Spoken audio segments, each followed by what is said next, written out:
Peruvian Game Fowl. Ang Peruvian Game Fowl bloodline ay nagsimula noong 1600 AD. Nung nasa ilalim pa ng kolonyalismo ng Espanya ang Peru, naging popular sa bansang Espanya, Paris at Belgia ang manok na ito. Hanggang noong early 2000 ay dumating ito sa Pilipinas. Hindi naging popular ang Peruvian noon dahil hindi ito nakakasali sa mga malalaking kompetisyon. Dahil sa bigat ng timbang nito, ito ay umaabot sa 5 kilo kapag mature na. Ang Peruvian ay sikat sa karatig bansa tulad ng Vietnam, Indonesia, Cambodia at Malaysia. May kamahalan ng manok na ito at mahirap mag-acquire nito dahil mahirap tukuyin kung pure ba ito.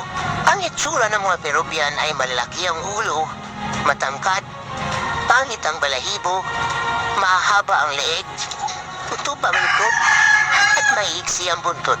Ganun po man, napakamangha ang kakayahan nila sa pakikipaglaban dahil sobrang lakas at bigat nito pumalo.